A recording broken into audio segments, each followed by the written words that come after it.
Hello, lovely people, especially my colleagues, fellow workers. Now, I'm not talking to those who play truants, the very hard workers who contribute their quota to nation building, productivity as well.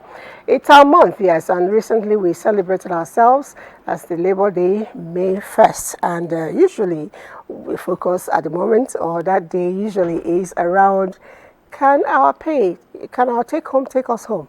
It's always the question, but the truth is there are so many things we can do to ensure that that take home actually takes us beyond home and sometimes even around other places. That will be our thrust today. What are those things we're doing to ensure that the take home takes us home, makes the home very comfortable, and enjoy ourselves? More like, how can you double the little salary or the so-called tiny salary you receive? If it's really tiny, as we assume. But before then, I'd like you to know that before today, we actually had a whole lot happening. Just before the weekend, I was with Coach Didi. Yes, I was with Coach Didi, and she's seated right here now. She had something special happening around her environment. If the director can get us a bit of that piece, that would be nice. I witnessed you, do your symposium on the unmasking,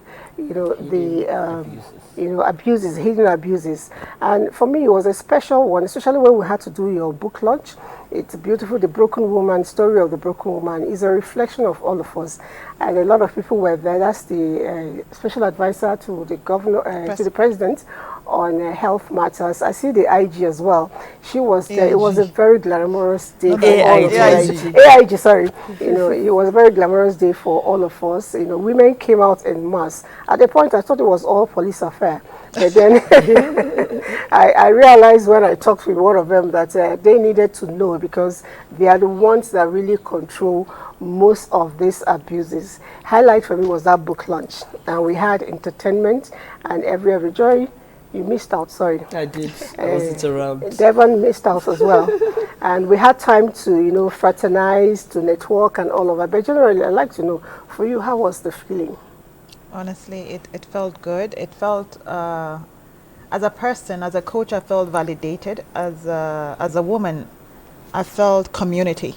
Because here are women who are successful in every right, career women, mothers, wives, friends, sisters-in-law, and we all had the same story in different shades, but the same story.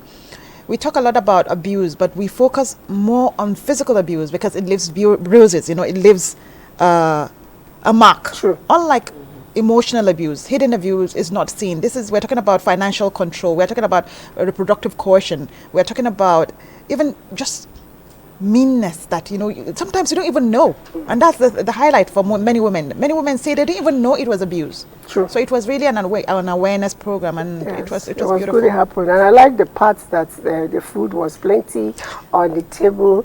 Coach Didi spoiled everybody with food. And one funny thing about Coach Didi, you think that she eats a lot. She has this bond with food, but she doesn't get to eat. Recently on Sunday, director, let's see where Coach Didi was hoarding food. On Joyce, that is it. She was actually hoarding food. It was Joyce's birthday, yes. And I tried to take a bit from what she had, and she said no, and had to, hide it all herself. But I sat down and watched to see if she can finish the whole food. She did enjoy. Congratulations on your birthday again. Thank you very much. And how was the celebration for you? It was fun. You guys made it fun for me.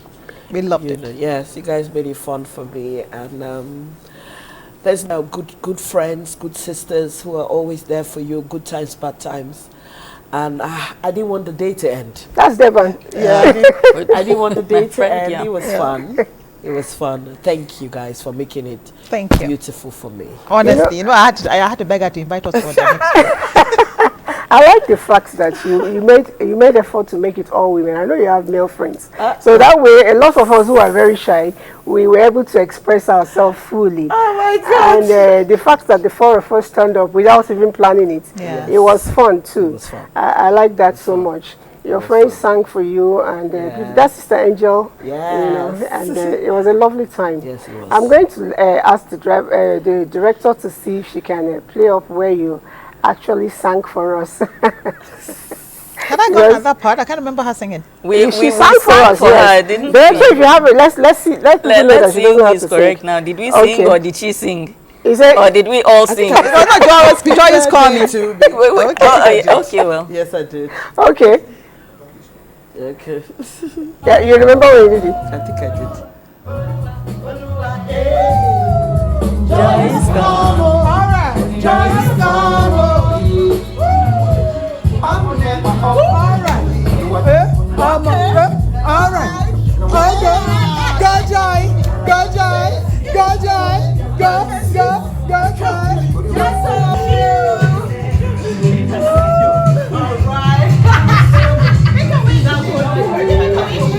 I want to know which. I want to marry a billionaire. Make a wish. No, I want to marry a billionaire. A billionaire. Why not? A billionaire. With money.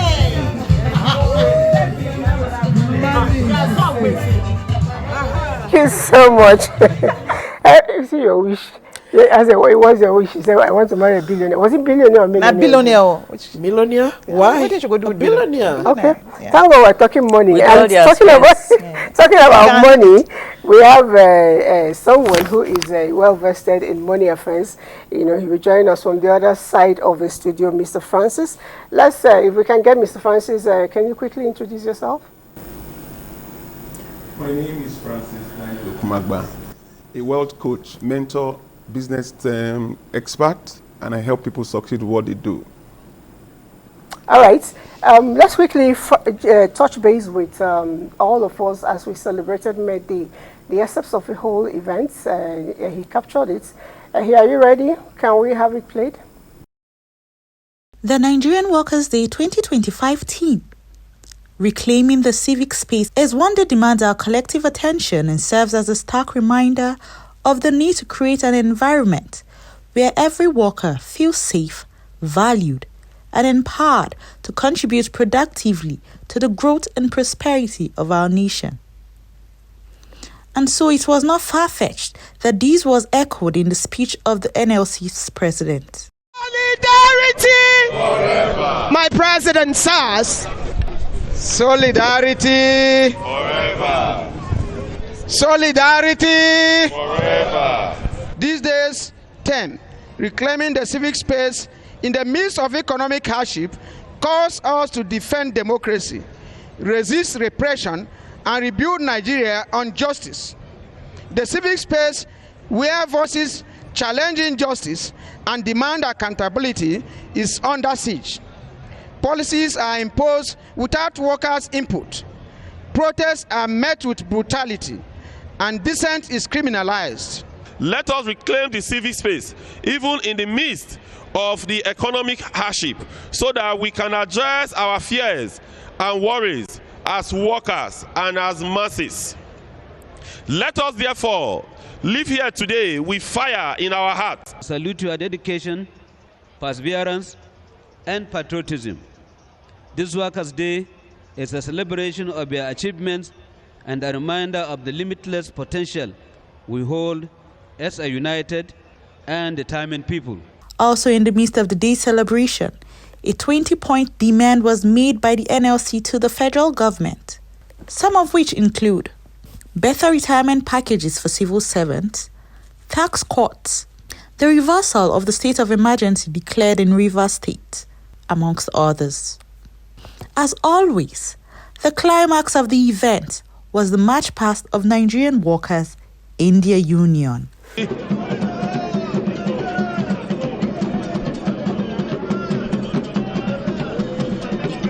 Petroleum and natural gas. Thank you for being part of us.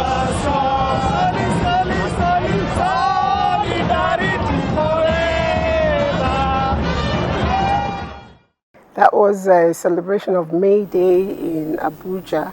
I wish we had opportunity of finding out what happened in other states. But I know it's essentially the same thing, and laborers and workers all come out en masse to celebrate themselves. One thing we always talk about is our money, our welfare. But of course, it tells me that every day we wake up, rub and shine to go out there and make money. And then if we don't make enough of it, it becomes a problem. But is man really very satiable, Devon? Is man satiable? Is there any amount of money you pay any man, he says? Not really. It requires a lot of self-discipline to be able to develop a spirit of contentment, so that it's good to be ambitious, but you should also know where you're going to draw the line. There should be certain things, for me anyway, this is my philosophy, there are certain things I would rather not do for money. And it's not about, I can't get my hands dirty. No. I'm just saying that things that do not align with my principles ordinarily as a person or my values, So there are certain things that I would rather not be involved in, wouldn't want my name associated with such. But notice I'm also picking my words carefully. I'm saying would rather not be associated with, and so when you're pushed to the wall. Unless I'm pushed to the wall, when you're in survival mode, anything can happen. Almost anything. Exactly, almost anything. The thing is, I read somewhere, and it made sense to me. The person said, morality is a luxury. And I was like, what is this person talking about? Everybody must have some basic sense of right and wrong, what they will not do. But then I also remember that I've never been at a point in my life where I woke up and didn't know where my next meal is coming from, didn't know where I would lay my head. Sure. I've never been desperate in my life. My needs, at the very least, my needs have always been met. I have never been rock bottom, as in, I've not eaten in 3 days. I'm drinking only sugar water. And I've never, if I'm ever pushed to that point, even these things I'm saying, I would rather not. Will I do? I don't know. Yeah. True. It happens. Very true. It happens. Now, I want to touch base with our business and mentorship coach in the house. That's Mr. Francis. A lot of times we complain our take home cannot take us home. And from what Francis Devon just told us, there's no amount of money will be paid that will say, okay, we have reached that point where we begin to reject money. Somebody sang a song, he said, Dangote, still they find money. So to be able to get to at least satisfy certain needs, I'd like to know, are there things civil servants, workers, whether state, federal, local government, can engage in peacefully to make meaningful money for them? There are so many things that civil servants can do to make money. I know there's a restriction for civil servants. They can't do business, but they can do agric, and they can actually help people around them. The truth about it is that money continues to flow in the streets of Nigeria and the world. But there's a change that people have to adjust to. You need to change the way you think, the way you see life, and the way you do things. Technology has come, and all the civil servants need to do today is to work with technology. And I see that a lot of them are working from home some part of the week. And if you do that, then you can actually make money just helping people around you. For example, you can employ people and make money in Nigeria today. You can sell anything online and make in excess of 1 million naira. I dare you to come up with any type of thing you want to do. You can make in excess of 1 million naira a month. People don't know that we have a crisis with our thinking. We have a crisis with our thinking because we have developed role models who don't do anything and make money. So people are a little bit lazy with their thinking.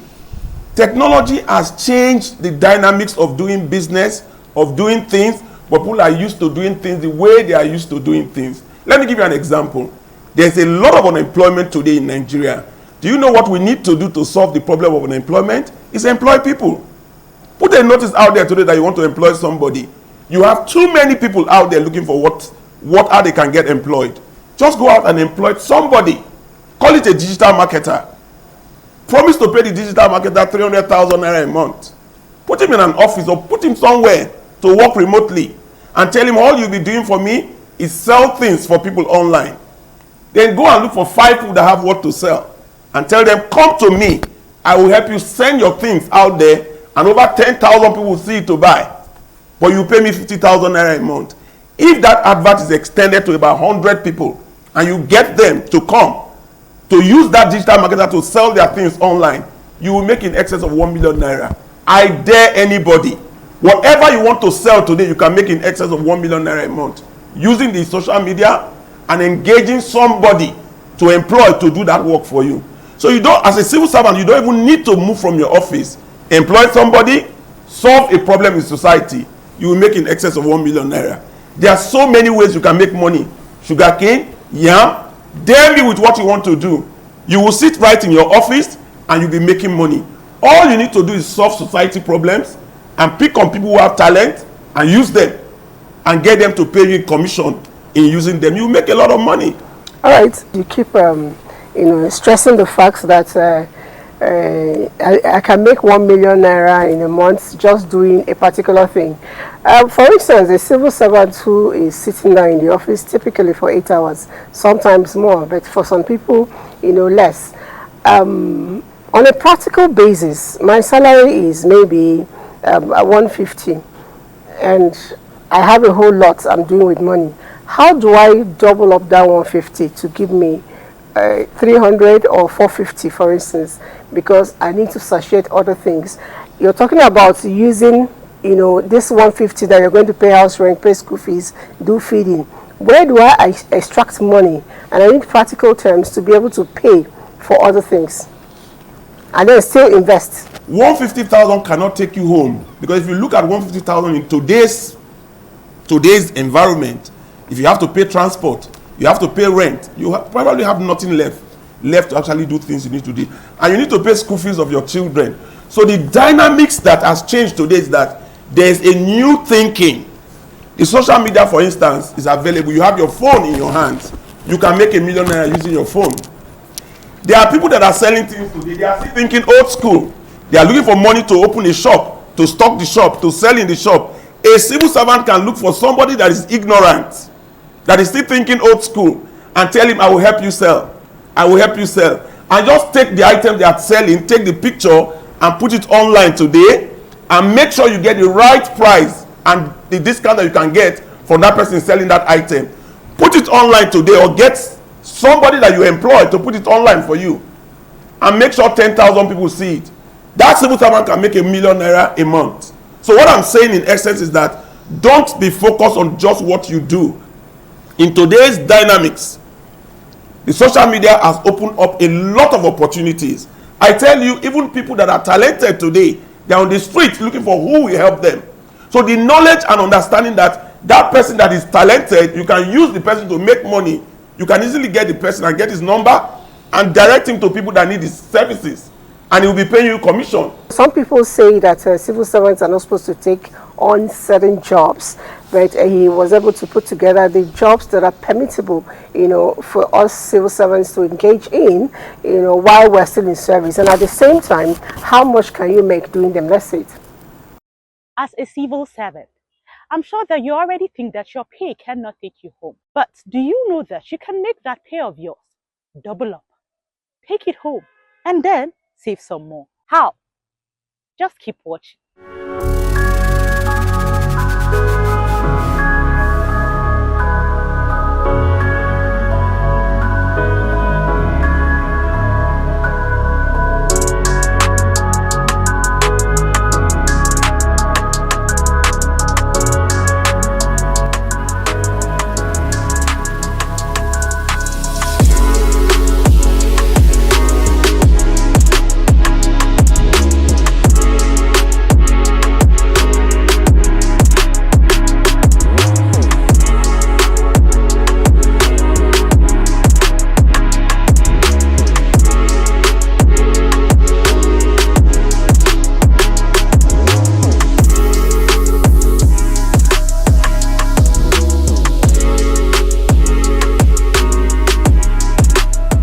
some of the jobs that you can engage in to double up your income. We'll head back into the studio for more discussions on this. That was quite an expo for all of us. I'm a civil servant, and I'm not going to say what I do, on the side, but I know that Coach Didi, you left us and ran away. Yes, sir. So when you were there as a civil servant, how was your side hustle for you? To be honest, with the typical Nigerian civil service, we had too much time on our hands, so I decided to start going to school. I started going for online trainings and took leave to go on training, and then I started coaching. And like most people, I didn't think it was just a side hustle. And for me, it wasn't even a hustle in the beginning. It was just empowerment. It was personal development. I never knew I could make a career in coaching. And over time, I just hated going to work. When I'm coaching, I feel good. I love the excitement of coaching. And honestly, it was a no-brainer when I did realize that I just had to leave and concentrate fully on coaching. And I think that's one thing I have told so many people, especially in pre-retirement trainings. We have to do them earlier. That is why we have civil servants who retire and go into depression. Mm-hmm. Because all their life, the only thing they've been doing for 30, 35 years is one single thing. And then they retire, they don't know what to do. So they're like when the expert here, the coach said something about agriculture. Agriculture is wide. And the value chain of agriculture is really, really wide. So there are so many things people can do. And about investing, about spending money, sometimes there are things you can do without really, he has just said it. Get the people who, people's wants, get the people who can supply, and be the intermediary. Mm-hmm. The problem that's the middleman. Yeah, the middleman. The problem is just like he said, we don't think. As a people, we don't think. So we rather wallow in self-pity and just blaming government, blaming everybody except ourselves. We don't take responsibility. Joy, I know you've never worked for government, but I also know that while doing your own business, you may have employed some mechanism or techniques that makes it work for you. Going back on what the business coach told us, how does the social media, like he stressed, influence or assist you in your goals of achieving what you need to do? What I normally used to do before was doing contracts. And if you know this climate, it's a crazy climate. You're doing contracts, they're owing you for years. And one day I sat down and I said, why do I have to go through all this torture?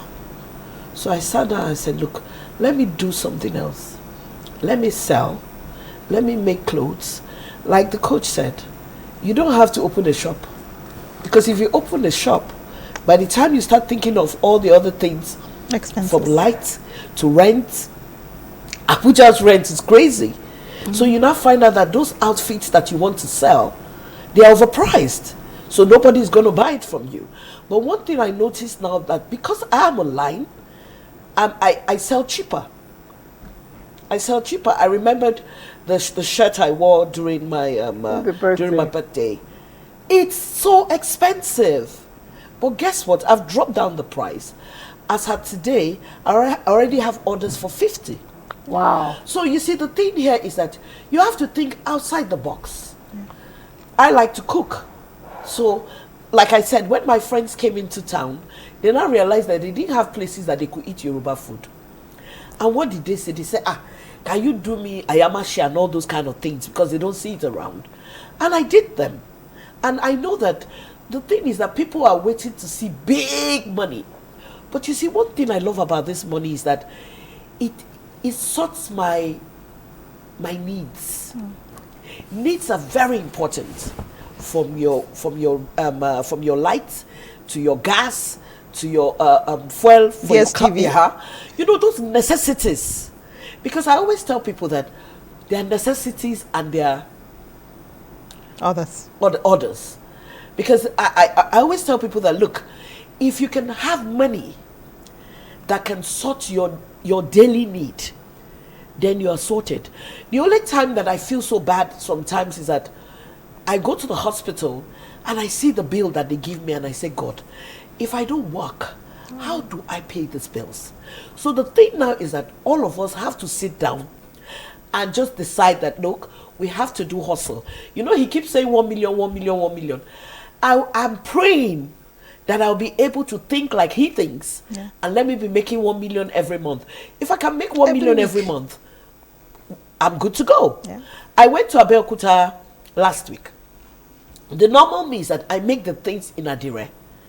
And I just decided when I got there, and I realized that, look, most of the Adires that we have here are 4 yards or 4 yards, 2 inches. But I made sure that I went there to get 5 yards. So the cost of the ones they're selling here is not going to be the same cost as the one I'm selling. And I said, okay, do you want to buy the Adire itself, or do you want me to make it? I realize now that I'm selling the Adire itself and I'm making more money, and I just opted out to do, you make, you sell. So you have to be smart when it so comes that to way it comes out Options, giving people, your customers options. cheaper. Yes, I'm giving my customers options. So and I'm making my money back. And I want Ayamashes too a bit. Definitely, back to what she said. She said she was a contractor. And I know that contractors dream big, think big, work big, and earn big. And then suddenly she received sense, like Coach will always tell us, Kulu received sense, and decided to go into other things like tailoring and cooking. The money may not be at the same level, but she was able to switch over, and she's solving her problems. Now, I have you noticed that a lot of us civil servants, we think, okay, because we're in a certain position, and our neighborhood sees us in a different way, a certain way, so we don't want to get into other side hustles. Why do we think like that? It's because of who we are culturally as Nigerians, and let me explain. Is it Nigerians or human beings? I cannot speak for other. Okay. Yeah, that's why I'm structuring what I'm saying around my cultural context. You see, let me give an example. I saw, let me see, my sister-in-law, she's selling stuff online, jewelry. And I watched some of her videos where she say, oh, please come and buy from me. Very sweet videos, and everything. And, I've had some experience in marketing. I picked the phone up to tell the young lady that I know what you're trying to do, and everything. You feel that by being that way, you're likely going to attract customers. But people are strange. The fact that you're using please and all of this, they will boycott you. They won't go there. They'll think you are desperate. You think you are being courteous. They think you are desperate. So what you do is just showcase what you have in the best way you possibly can, and then let people who want it come for it. But the minute they start hearing, please, you think you are being courteous, you will be more, they'll stay away. They think you don't have enough customers, so you are begging. Yeah. And that's how the typical Nigerian is, unfortunately. There's this passage in the Bible that says, to him who has not, to him who has shall more be given, and to him who has not, even the little he has shall be taken away. I used to think that was the most unfair thing to read in the Bible. Unfortunately, it happens to be describing what happens in real life. A bank will not give you money until they know you don't need it. There's a saying like that, and it's true. Yeah, true. It is true. You have to have collateral to get you have money. Yes. So the really poor person that cannot find food, Cannot afford it. a bank is not going to give you money. You understand? Yeah. That's how life goes. So let's imagine that you're the Commissioner of Finance somewhere. You were doing so well and everything. You were there for 4 years. You even had 1 or 2 small things going on the side. You were doing well. Then something happened, you got sacked.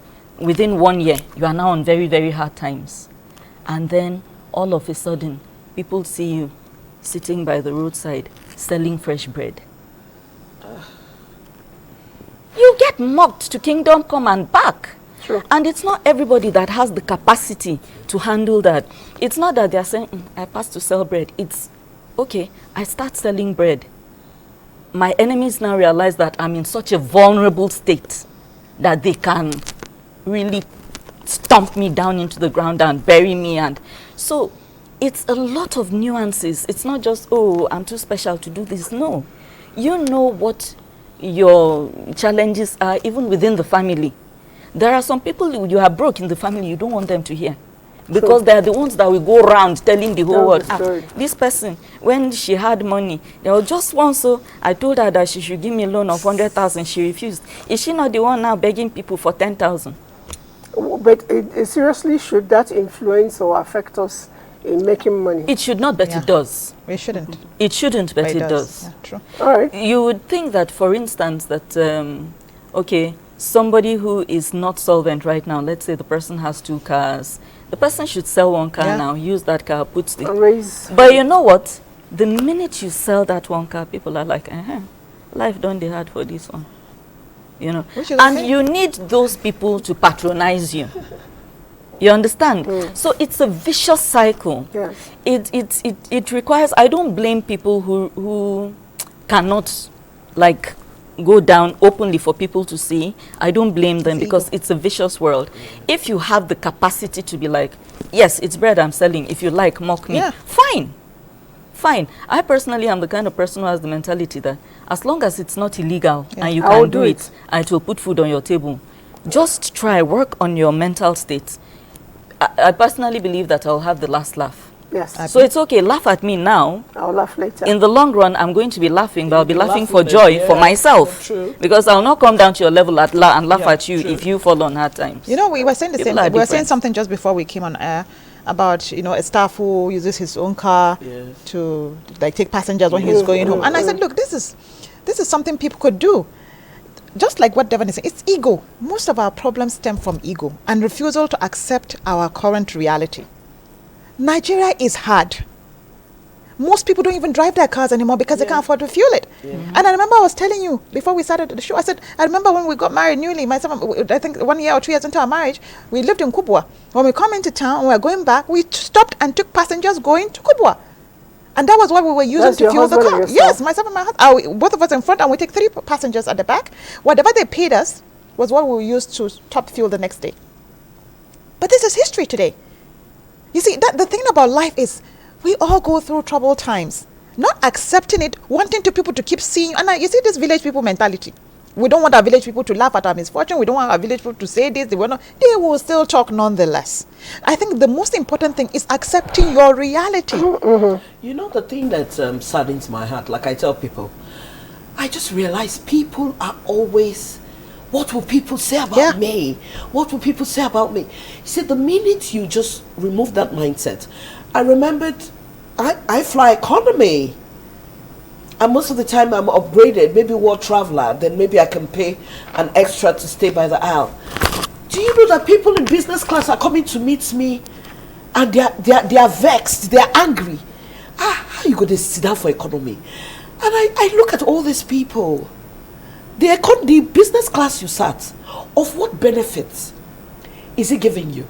If it was the days of British Caledonia, where I already know who is sitting by me and I'm looking for a business, I can meet the guy then, it's a different thing that we can talk business.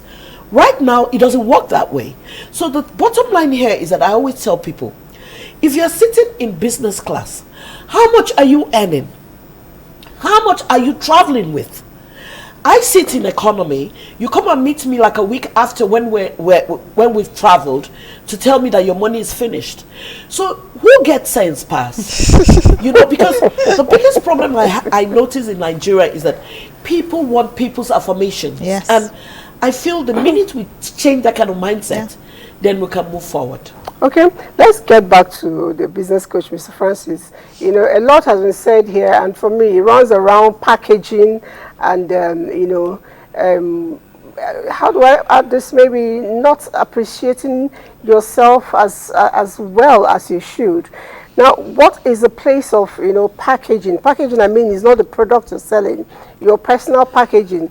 Devon mentioned about people being too sorry, or being too polite when they are dealing with people. What are those things that affects us when we are dealing, with our online clients, like you have advised us to go ahead as civil servants? What should I put in place to ensure that people actually patronize me? If I'm snapping picture, what am I thinking about? If I'm posting, what am I thinking about? What are those things I can put out there to give my products or my services a catch? You see, the mindset is a major issue in our country today. And the mindset is damaged. I can tell you that. When I say money flows in the streets of the world, what I refer to is human beings. Yeah. Human beings are the ones you sell to. Yes. Human beings are the ones you buy from. Human beings are the ones that will work for you. Human beings are the ones you work for. Human beings are the ones you collaborate with. If you know how to relate with human beings, and if you know how to get acceptance from human beings, you get most of the results you are looking for. Now let me tell you about packaging. Nobody writes their certificate on their head. Nobody writes the bank account balance you have on your head. What people see is what they use to judge you. Yeah. And if you don't present yourself well in your grooming, packaging, and presentation, people will not recognize you. You will not get attention. Even on the internet, you need to package yourself well, present yourself well. I'm not talking about what the Gen Zs are looking out for. What the Gen Zs want to see is how naked you are, how more exposed you are.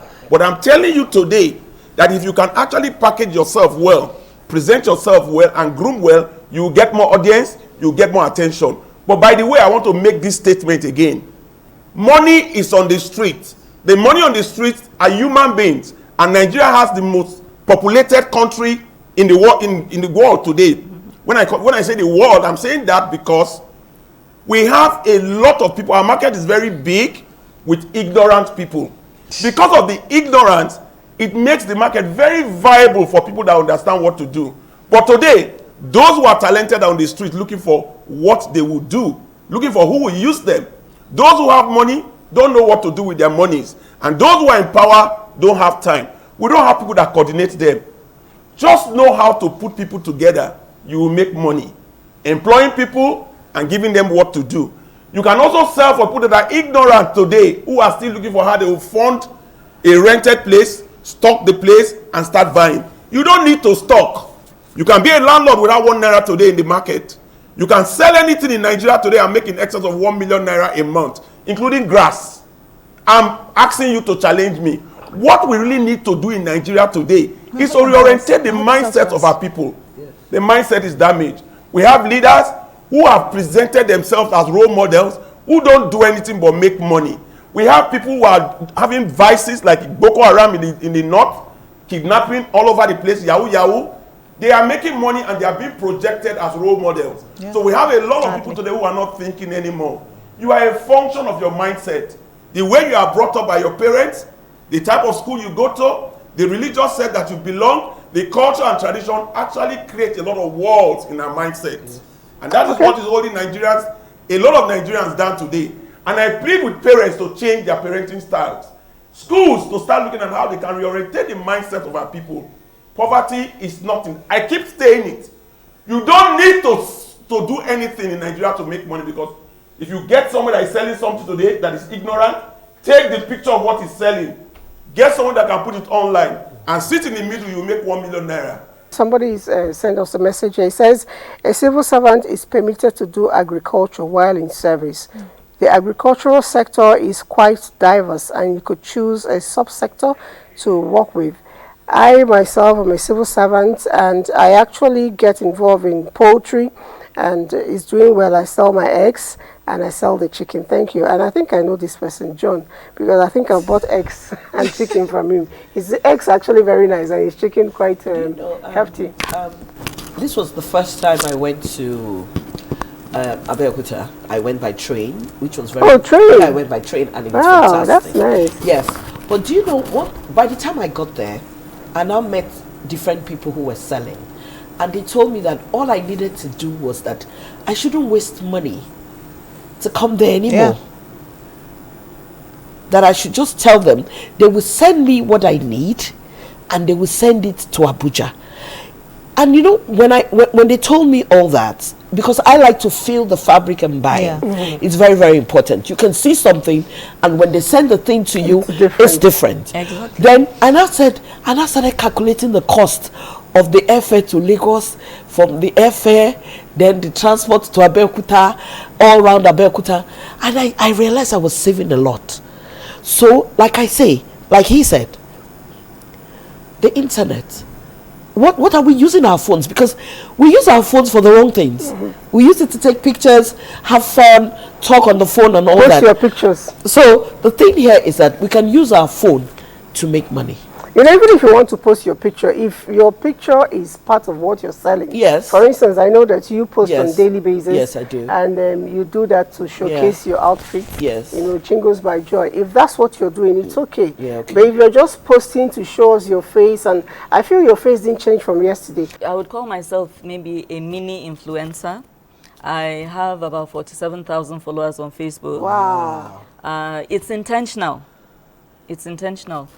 Initially, everything I was doing was text-based. Then I now noticed that the odd once in a while that I'll add a picture to it, I'll get more Viewers. more views, more comments, more interaction with that. So I now got to a place where I was like, okay, this is not just a coincidence. Clearly, there's something about pictures and videos that help you gain more traction. Oh, yes. True. So now every post I put up, I put a nice picture of myself. You know, first of all, I like looking good.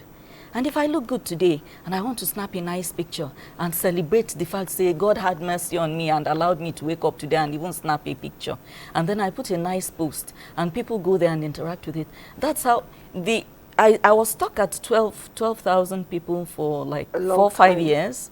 This 47,000 I'm talking now came within a span of less than 1 year. Because I started adding pictures to my posts. Nice, decent pictures. You'll not find me exposing anything, you know. So, and the thing is this, social capital. You need people. Whether these people are going to be online, whether they're in the physical, somehow, you need people. When you have people, opportunities come from people. Yes. And then again, what am I posting about? I post commonsensical stuff. You will not, for the life of, once in a while I'll post something funny and things like that, but I avoid posting things that... controversial things. Controversy is good. Oh. It helps you to... Actually crowd, but it depends on the kind of controversy. Okay. I try to avoid man and woman bedroom nakedness kind of thing. So for the most part, I like to think that my content on my Facebook page particularly is reasonably wholesome.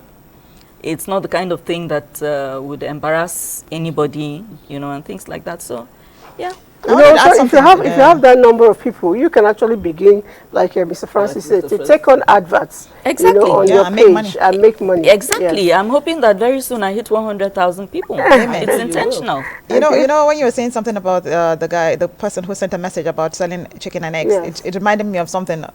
Bringing a little humor. A few years ago, I remember my neighbor when ShopRite came into being, and at ShopRite Lukuguma. So I stopped buying eggs from our local vendor. And I started buying eggs in ShopRite, eggs that are washed and cleaned inside that plastic that even had a stamp on it. And I remember she told me about a friend of hers who had opened a farm, and her eggs were relatively cheap. And I said, no, I don't buy poo-poo eggs. Why this? It reminded me because a few days ago she sent me a message and we laughed over it until the eggs became ridiculously expensive in ShopRite. Then I went back to poo-poo eggs. But the thing is, I remember she was saying that, hey, Kujiji, she calls me neighbor. I remember your poo-poo eggs matter, but I want to ask this now on air. Why is it those who own these farms, why can they not wash these eggs? It goes back to what I was talking about, packaging, not just the eggs. If you want something to sell real fast, usually, when a food is before you, the eyes eat first before the mouth eats, and usually the eye goes to straight up what is beautiful. So if you want to be able to sell fast, they need to, have a good sense of presentation. Is it about presentation or even about hygiene? Not just hygiene. Selling eggs, the droppings of the chickens are all over the eggs. Not just hygiene, those people are always in a hurry. They believe you can handle it. So if you're... Apart from that, the chances of getting so many broken eggs is very high. When you wash them? Yes. Okay. Not because you, the owner, you will not be the one washing all the eggs now. So those hands that you've hired, they are not going to be as careful as you. So as long as the whole thing is not covered in a solid cake of poop, if it's just all those small, you just sell it like that. Like me, for instance, I wash my eggs. We have to wash them. I use soap, wash the thing and rinse it properly, because when you get salmonella poisoning, the stomach pain that follows that thing, it's awful. It's awful. So even if there's no small stain of anything, I still wash it before breaking. So not even just the egg, like you mentioned, it's important.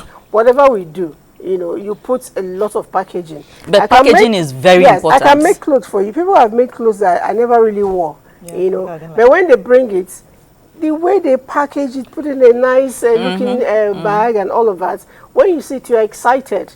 So you may open it, may not be that what you really wanted. But the fact is, I would appreciate it if it comes with good, nice packaging. Whatever we find ourselves doing, even if you're selling yam, you're selling potato, make a good package. In the offices, like Mr. Francis told us, money is in the streets of Abuja, money is in the streets of Nigeria, and he now told us that the money are human beings.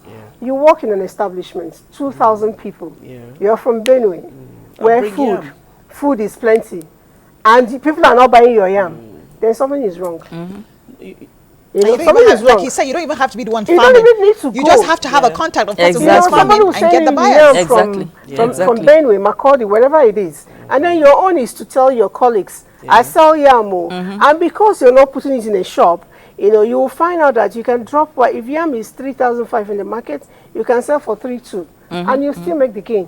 So I'd like to know, what is that which is pushing people back beyond their mindsets? What is that pushing people back from really going out to, chase the rainbow and get caught up with more money? Mindsets and fixations, conditioning. There are a lot of people that are conditioned traditionally, culturally, religiously, and they also follow trends in the social media today that actually distract them from their focus. Nobody is complete. If you really want to succeed in life, you must collaborate with somebody that has what you don't have. Today, there are a lot of people that have what to sell, but they don't have the presence, the profiling, the packaging, and the reach to reach the market that will actually buy what they are selling. So they are stuck there selling in a particular remote area where people don't see their product. There are some people today who know how to use the social media. They have their phones. They can reach 10,000 people sitting in their home without doing anything. But these people don't collaborate because everybody wants to be themselves. And if you want to walk alone, you can't go far. The 1 million I keep saying continuously that you can make a month easily, it's not 1 million that you can do on your own. But if you know how to collaborate with somebody that has what you don't have, you will make in excess of 1 million naira. Selling anything in Nigeria today, because there's an internet person, a digital marketer that is very good, that can sell to 10,000 people whatever you want to sell today. I want to come back to civil servant. You can make over 1 million naira working. Change the way you think. Change the way you see life. And change the way you do things. The way you do things have changed. You cannot continue to do things the way you have been doing things. And a lot of us are fixed in our mindset. As you get older, the indoctrination and conditioning that upbringing, tradition, culture, and religion put in our minds actually limit us from seeing what we need to see. Again, there is money on the streets of Nigeria. Okay. Now, beyond getting involved in businesses, I'd like to know, maybe from the ladies now, what are those things we can supplement, to make things easier? The lifestyles we can change, to make things easier for us. When you took it, do you get the same value? All right, let me tell you, like me, I don't do washing machine. With all my stuff that I do. You see, because it's not easy to be a plus size and just go into any shop to get stuff, especially from our underwears. So now I wash. I wear whites a lot. Okay. And my underwears, I cannot put it in the what do you call it? In the machine. In the machine. Yeah. Because if you put your underwears in the machine, especially your bras, all the wires are gone. Yeah, sure. So if it was the days that we were doing non-wired, it was fine. So you have to realize that, look, you cannot buy something for the price that I buy. And we're back at it. It's rich Lagos. It's not rich. And just before we go, I would like Mr. Francis to give us a last tip for Nigerian workers, because we need the money. Nigerian workers should just learn to change the way they think, the way they see life, and the way they do things. The life has changed. There is money on the street. If you are paid 150,000, if you pay somebody 50,000 naira, you can use that person to make 1 million naira. If you don't know how to do it, look for me in the social media. I will hold your hands and show you how to do it. We need to reorientate the mindset of our people. The difference between the rich and the poor is the way you think. If you can change the way you think, you will see changes in your life. Okay. Devon, your last word? Well, just learn to think outside the box. That's a good one. I think I'll go with that as well. And basically what he said, we have to learn to think outside the box. Okay. We have to do things differently to get better results. All right, employ your rules of alternative cost is always very important. For everything you do, there is always an alternative. Identify the alternative. Find out if it's safe so you don't go sneezing like Joy, and then find out if it's cheaper and go for it. Bye.